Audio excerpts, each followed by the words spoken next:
बेटी, तेरे इस पिताजी को माफ कर देना। मैं मजबूरी में तुझे यहाँ छोड़ के जा रहा हूँ।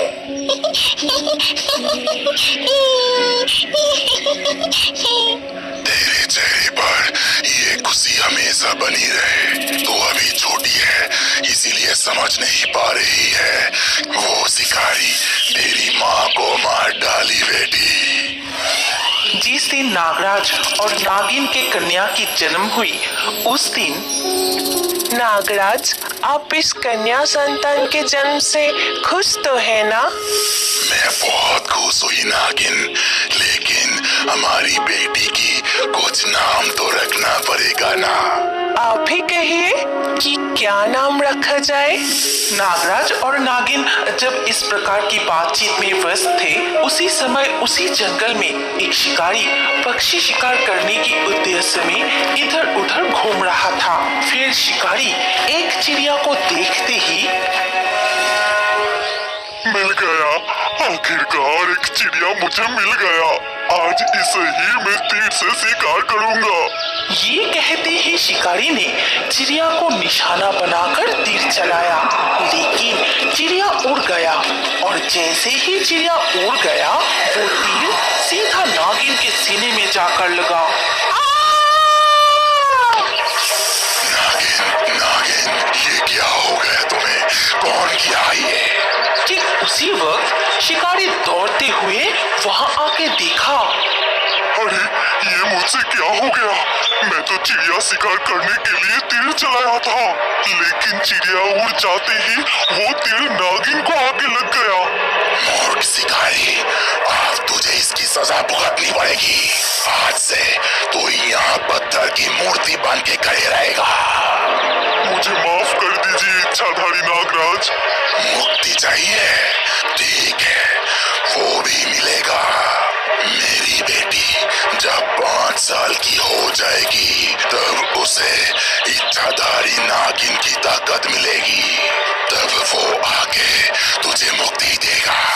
ये कहकर नागराज ने उस शिकारी को एक पत्थर की मूर्ति बना देते हैं। फिर अपनी बेटी को गोद में लेकर वहां से चले गए। जंगल के अंतिम छोर पर एक लकड़हारा के घर आकर नागराज ने अपनी बेटी को आंगन में सुला दिया।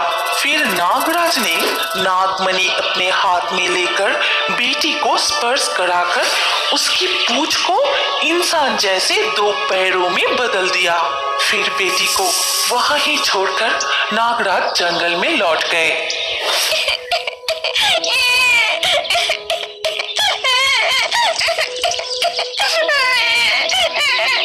रोने की आवाज सुनकर लकड़हारा की पत्नी बाहर आके देखा। अजी सुनते हो, जरा बाहर आके देखो, कितनी खूबसूरत एक बच्ची। तभी लकड़हारा कमरे से बाहर आया और बच्ची को देखकर उसने कहा, वही तो देख रहा हूँ, ये लड़की कहाँ से आ गया? ये किसकी बेटी है?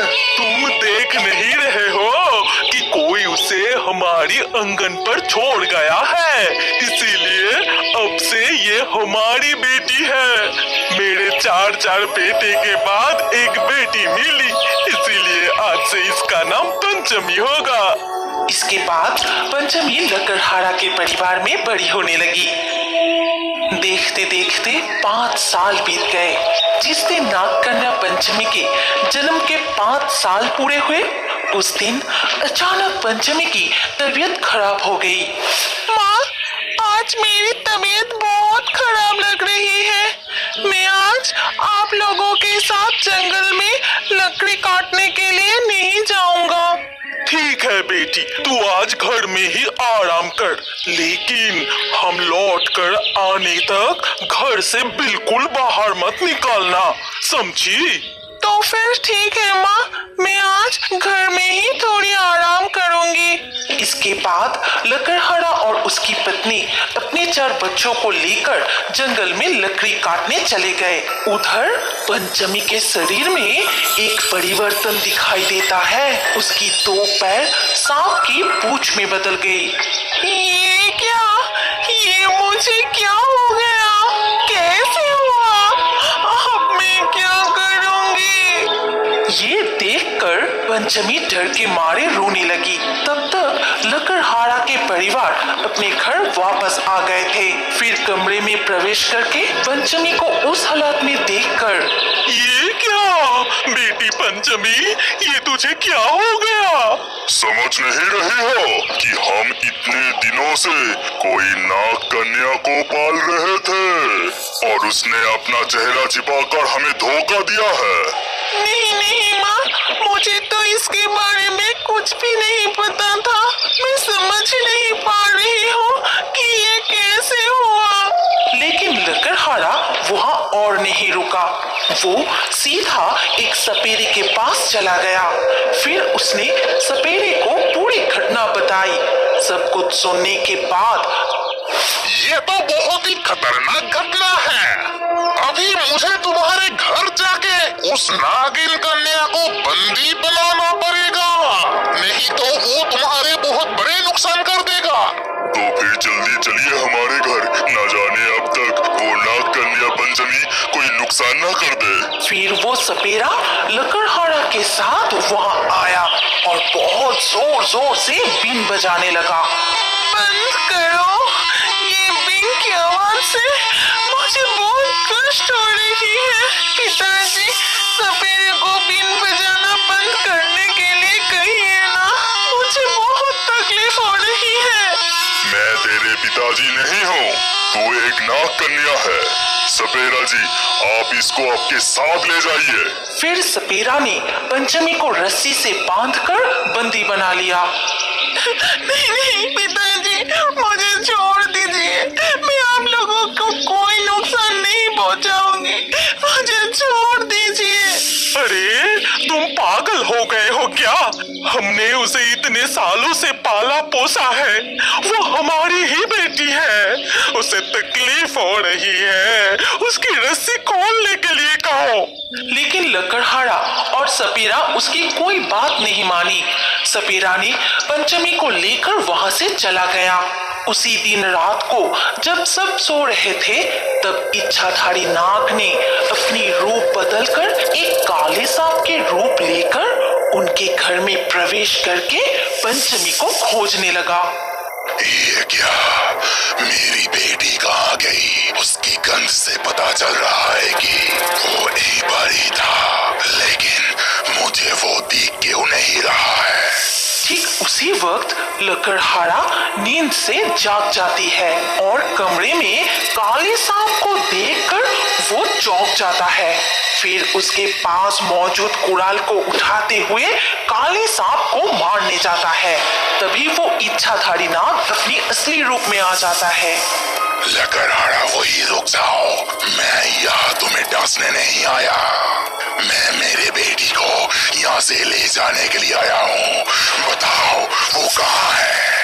इच्छाधारी नागराज, पंचमी को मेरे पति उस सपेरा के हाथ में सौंप दिया है। अब क्या करूं, मुझे कुछ समझ नहीं आ रही है। ये तुमने क्या कर दिया? वो यहाँ तुम्हारे पास महफूज रहेगा, इसीलिए मैं उसे छोड़ के गया था।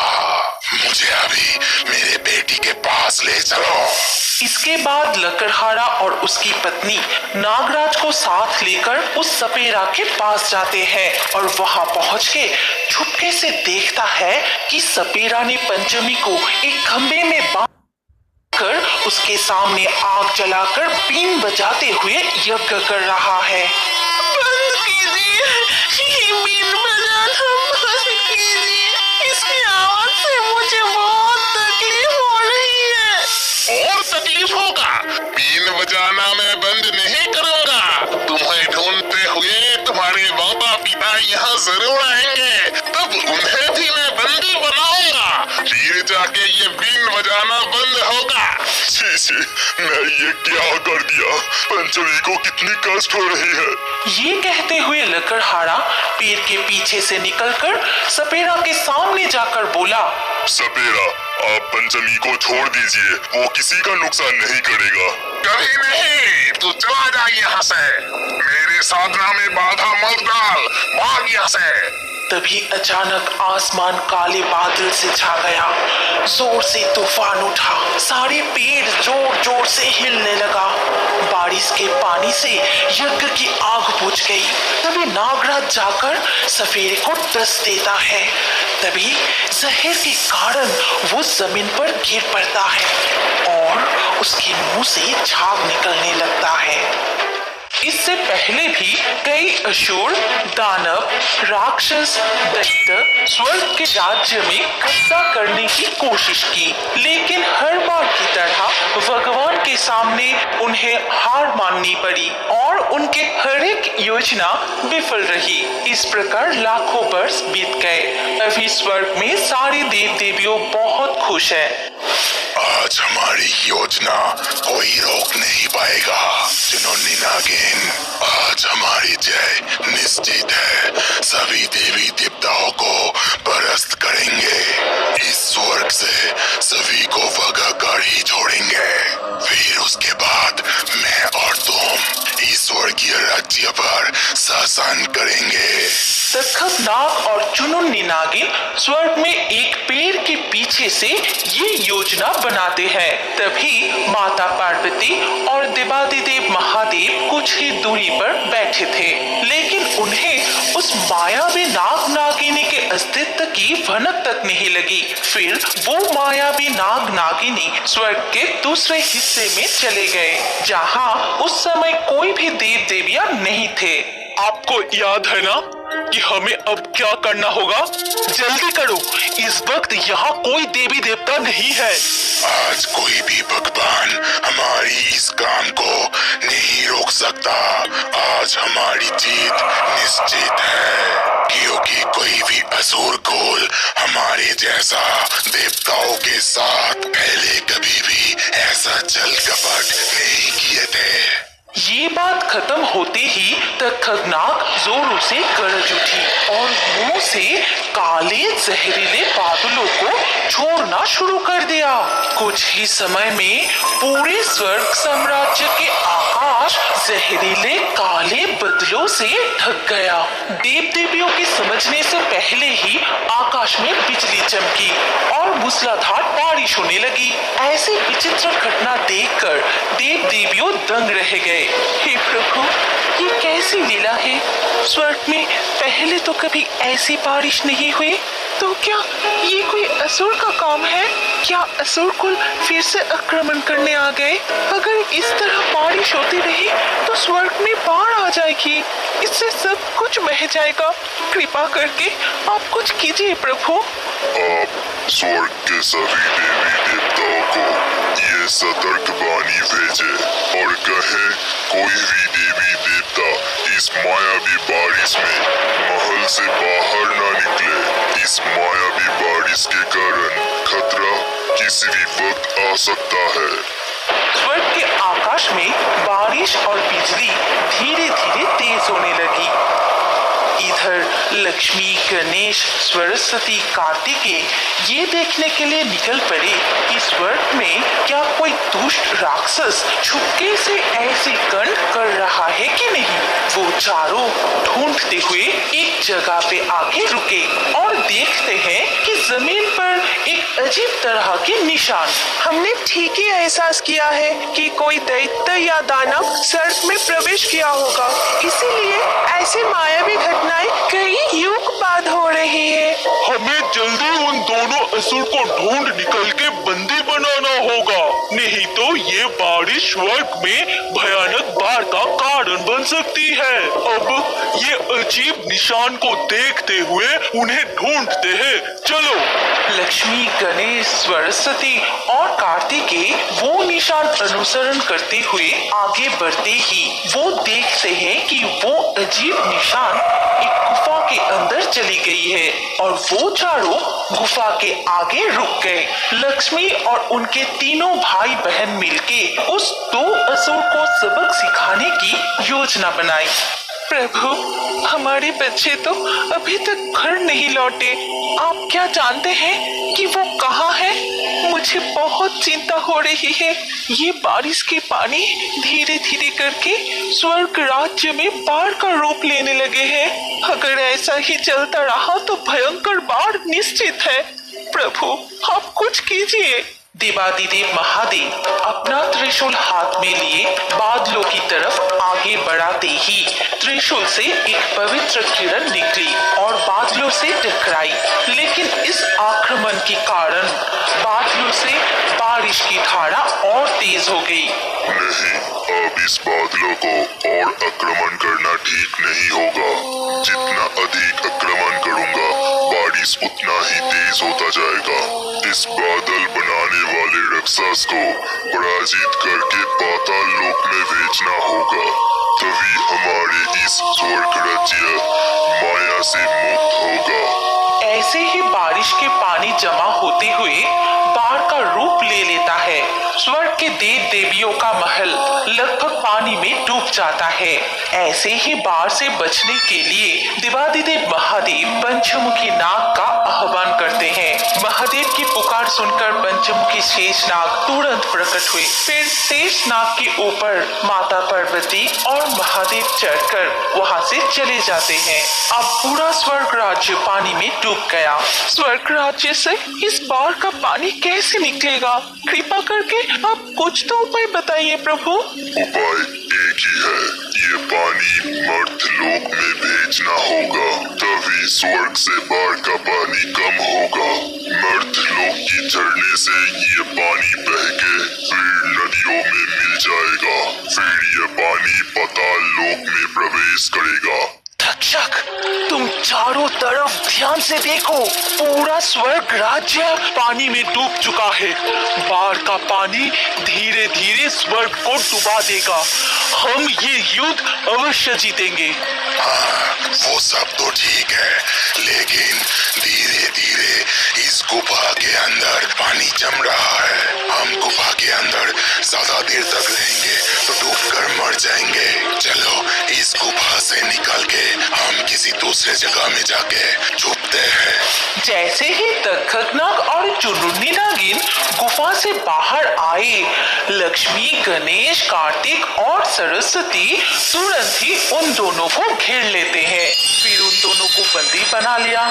तभी लक्ष्मी ने ये संदेश अपने पिता को भेजा। पिताजी, हमने 2 नाग नागिनी को बंदी बनाए हैं। इन्होंने ही स्वर्ग की ऐसी हालत किए है। आप जल्दी यहाँ आ जाइए। माता पार्वती और देवादिदेव महादेव पंचमुखी सांप के ऊपर चढ़कर गुफा के सामने आ पहुँचते हैं। छोड़ दो हमें, नहीं तो इस स्वर्ग को हम पूरी तरह पानी में डुबो देंगे। छोड़ दो हमें। हमारी ताकत की कोई भी अंदाजा नहीं है। क्या तुम लोग मेरी शक्ति से परिचय होना चाहते हो? तो अभी देखो, मेरे जहरीली काले धुएं से इस बारिश को और तेज कर देता हूँ। तक्षक नाग बंदी होकर भी अपना मुंह से जहरीली बादल छोड़ने लगा। जब महादेव ने ये घटना देखी, तब उन्होंने अपना त्रिशूल उठाया और तक्षक नाग के मुंह पर वार किए।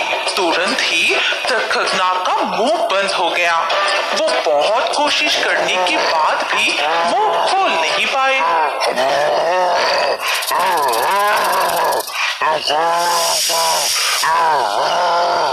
पार्वती, अभी केवल एक ही उपाय बचा है, स्वर्ग लोक को इस बाढ़ से बचाने के लिए। ये कहते ही महादेव अपना त्रिशूल आगे बढ़ाते हैं और त्रिशूल से निकली हुई रोशनी उनके ऊपर पड़ते ही वो दोनों स्वर्ग से गायब हो जाते हैं। और दूसरी ओर दिखा जाता है, मर्तलोक की एक झरने की धारा से वो दोनों बह के नदी में जा पहुंचे और बहने लगे। वो दोनों खुद को बचाने की बहुत कोशिश करते हैं, लेकिन नदी के तेज धारा में बह के वो दोनों पाताल में जा गिरा। तुम्हें दंड देने के अलावा मेरे पास और कोई चारा नहीं था। आज से तुम पाताल में ही बंदी रहोगे और